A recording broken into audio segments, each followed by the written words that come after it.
Hey gang, Stephen Marshall, KYLandlordlaw.com.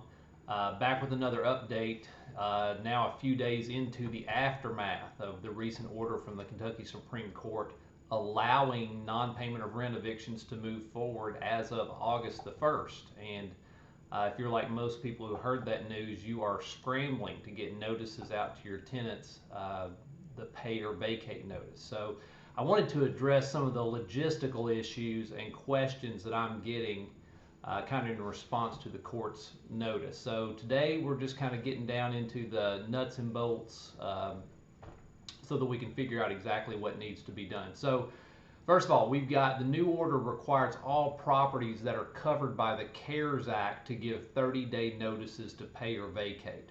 Now, I've seen an argument out there that under the CARES Act, this 30-day notice requirement only applies to rent that was due from March 27th to July the 25th.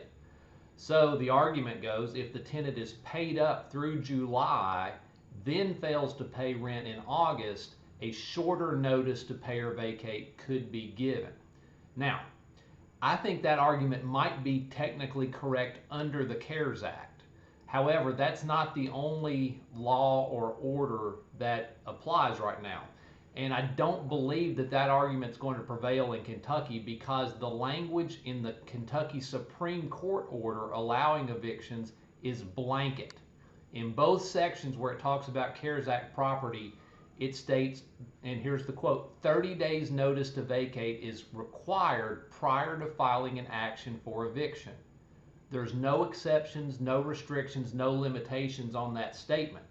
And as a result, I don't think that Kentucky courts are going to grant eviction judgments for CARES Act properties unless a 30-day notice has been given, at least for cases filed during the month of August. Now, once you get into September, perhaps a shorter notice can be given even at CARES Act properties.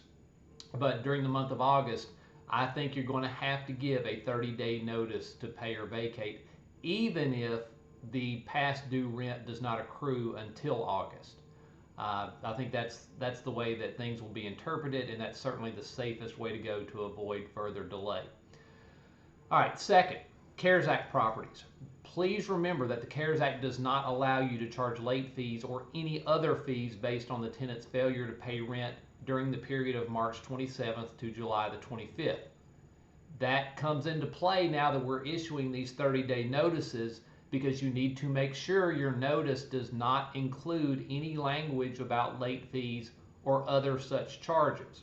Okay, I see a lot of people that are simply changing their 7-day notice language to 30 days, and then when you look at it, it includes notice about or language about paying late fees. Well, that's prohibited under the CARES Act. So pay close attention to your 30-day notices. Make sure they don't violate some other portion of the CARES Act. If you need help with one of those, I've created a CARES Act 30-day notice form. I'd be glad to provide you with it. It's a $100 document. Just shoot me an email if you'd like to have one. Third, I mentioned that you're going to have to fill out a verification of compliance form for these new evictions. The new form is still not available. The old one is still available, but that's not the one you need. The old one, the name of the form is AOC-1026.1. That's not the form you need. You're going to need the AOC-1027 form. Okay? Now, if you use an attorney, you don't need to worry about this. The attorney will complete it for you. But if you're doing it on your own, you're going to need to make sure that you have the right form. Okay, that's number 3. Number 4, this new form at a minimum is going to require that you or your attorney verify that the eviction you're filing is not prohibited by the CARES Act. Okay, you have to make a certification to the court. So your attorney is going to need you to provide proof that your property is not covered. Now, as the property manager, you can certainly give testimony that you don't participate in any federal government programs like Section 8 or rural development or low-income housing tax credit or any of those. But you will not be able to give testimony that your loan is not owned or insured by the federal government. So my suggestion is that you have your owner go to the searchable loan databases for Fannie Mae and Freddie Mac, complete a search, and then send you printouts of the results showing that the loan is not owned by either of those entities. Okay, and I will link the databases in the blog posts that accompany this video, or you can find them at the very bottom of the homepage at kylandlordlaw.com. And I want to emphasize, do not assume that your loan is not federally insured. Okay, as an example of this, the loan on my home was done through a private bank. Well, I was surprised to find out when I did the search earlier this week that it's now owned by Freddie Mac. Okay, loans get bought, sold, assigned, conveyed all the time. Do the search, print out the results.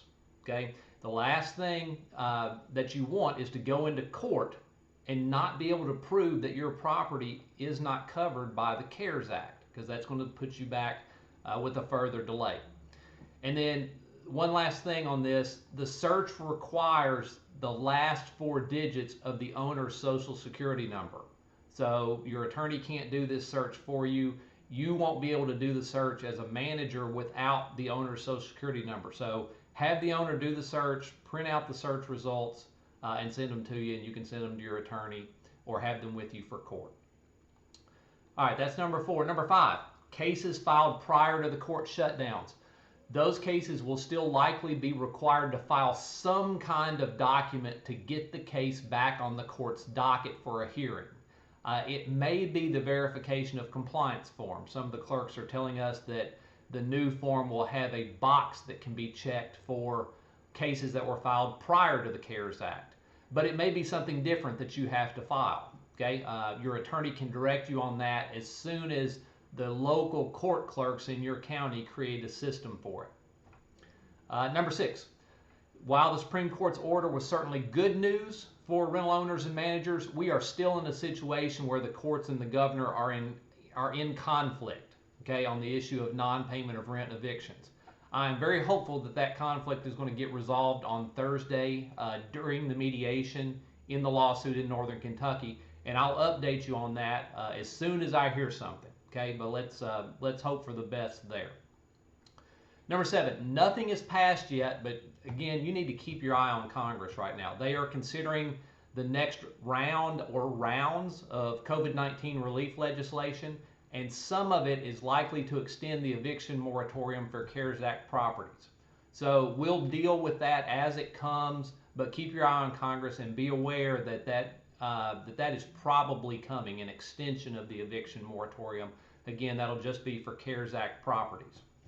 And then a couple of final tidbits. I did a Zoom interview this morning with WLKY News in Louisville to give the landlord's perspective on the eviction situation. I think it went well. I hope that I represented you well there, and I will link that interview, or that tidbit is what it usually turns out to be, later if and when it airs. And then finally, I mentioned in my last video, I'm heading out Friday for vacation. If you need to file an eviction while I'm gone, my wonderful assistant Heather will take great care of you.